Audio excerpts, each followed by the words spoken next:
Roller coaster ఎక్కే ముందు staff స్పష్టంగా చెప్పారు, కెమెరాలు తీసుకురావద్దు. కాని కాలేజ్ స్టూడెంట్స్ వినలేదు.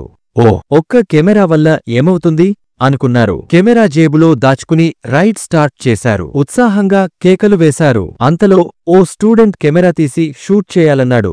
ఇన్షియా వల్ల కెమెరా జారిపోయి కింద ఉన్న బీజింగ్ రోడ్డుపై పడింది. అదే కెమెరా హైడ్రాలిక్ పైప్స్ డ్యామేజ్ చేసింది. Safety lakhs all failed. ఒక్కొక్కరు ఎగరిపడుతున్నారు. సీటు పట్టుకుంది. కాని రోలర్ కోస్టర్ తిరుగుతుండటంతో అది కూడా జారిపోయింది. పక్కనే ఉన్న టెడ్డి దాన్ని పట్టుకునే ప్రయత్నంలో తాను కూడా సేఫ్టీ లాక్ కోల్పోయాడు. తన గర్ల్ ఫ్రెండ్ పొమెరేనియన్ ఒక్క చేతితో అతన్ని పట్టుకుంది. అంతలో రైడ్ టోటల్గా స్టాప్ అయింది. కొంతమంది పైగా తలకిందులుగా వేలాడుతూ పోతున్నారు. Cut back. రైడ్ మొదలయ్యే ముందు పొమెరేనియన్ ఏడుస్తూ చెప్పింది, ఇందులో ఏదో ప్రమాదం జరుగుతుంది. నన్ను దించండి.